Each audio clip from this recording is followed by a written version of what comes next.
At the lavish Sterling manor, a peculiar problem was brewing, one that money for once couldn't seem to solve. The problem was named Leo, the 5-year-old heir to the Sterling fortune. He wasn't just a handful, he was a hurricane in a tiny suit.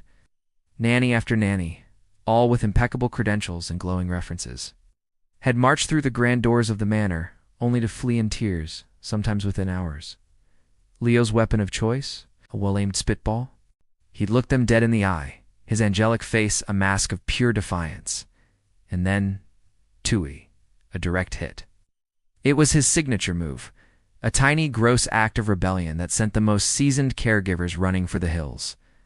His parents, Richard and Eleanor Sterling, were at their wits' end. They were powerful, influential people who could bend the world to their will, but they couldn't control their own son. They'd tried everything, stern talks, taking away his favorite toys, even consulting child psychologists who used words like oppositional defiance and attachment issues. Nothing worked. The parade of nannies continued, each one more determined than the last, each one meeting the same sticky, undignified end.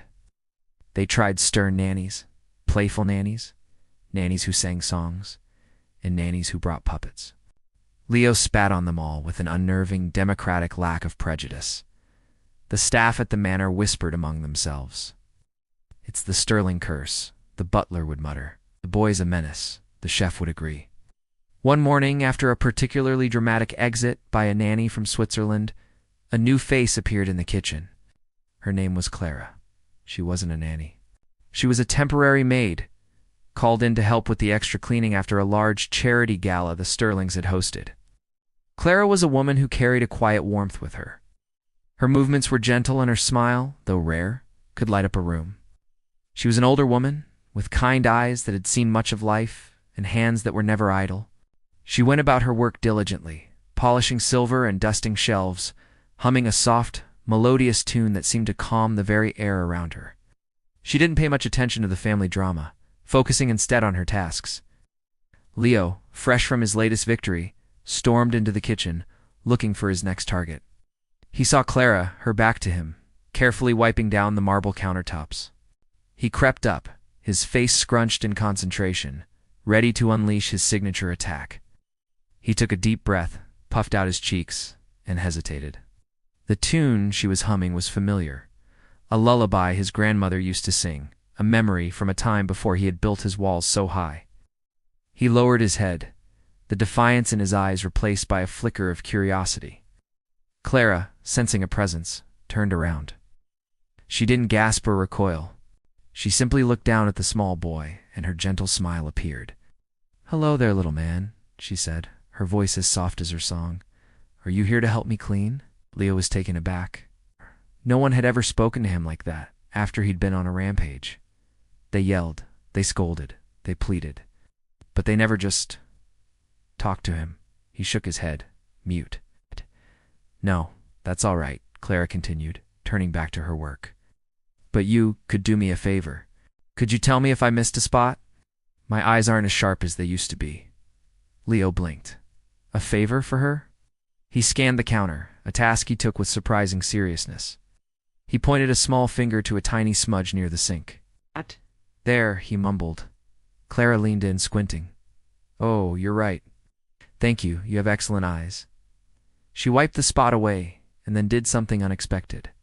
She dipped a cloth in warm water, wrung it out, and gently wiped his face. "There," she said softly. "All clean." Leo stood frozen. Her touch was warm, gentle, and it didn't feel like a punishment or a prelude to a lecture. It just felt kind. Over the next few days, a strange routine developed. Leo would seek Clara out. He wouldn't speak much at first, but he would watch her.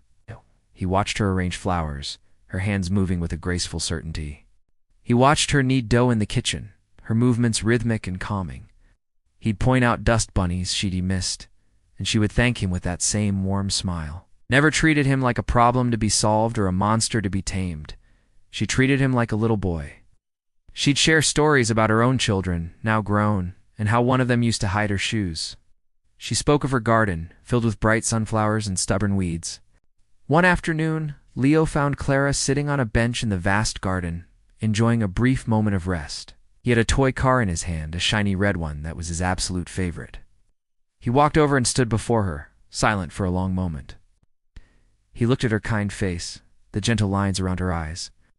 He thought of all the angry, frustrated faces of the nannies. He thought of the yelling and the crying. He looked at Clara, who had never once raised her voice, who had only ever shown him quiet acceptance. He felt a strange, unfamiliar lump in his throat. Slowly he reached up. Clara watched him, her expression calm and patient. His small hand went to her cheek, and he leaned in. But instead of the usual defiant act, he did something that stunned the entire household staff, who happened to be watching from the windows. He gently, softly planted a small, innocent kiss on her cheek. It was a gesture of pure, unadulterated affection. An apology, a thank you, and a plea, all rolled into one silent act. He then pressed his favorite red toy car into her hand. "For you," he whispered, his voice barely audible. Clara's eyes welled with tears, but her smile was brighter than ever. She gently wrapped her arms around the little boy and held him close. For the first time in a very long time, Leo didn't pull away. He leaned into the hug, burying his face in her apron, feeling a sense of peace he hadn't known he was missing. When Richard and Eleanor Sterling returned home, they found their son not in his room, not terrorizing a new nanny, but sitting in the garden with Clara, listening intently as she told him a story about a mischievous squirrel. The transformation was nothing short of a miracle. They offered Clara the nanny position on the spot, with a salary that could buy her 100 gardens. Clara smiled gently and politely declined the title. "I'm not a nanny," she said. "I'm just a friend." She agreed to stay on, not as a nanny or a maid, but simply as Clara. The spitting incidents stopped completely. The tantrums became fewer and farther between. Leo started talking more, even laughing. He learned that connection couldn't be forced or bought, but it could be earned with a gentle hum, a kind word, and the patience to see the lonely little boy hiding behind a mask of defiance. The manor, once a revolving door for nannies, finally found its peace, not through discipline or psychology, but through the simple, profound power of human kindness.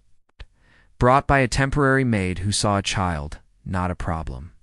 Thanks for watching, and if you enjoyed this story, please like and subscribe for more.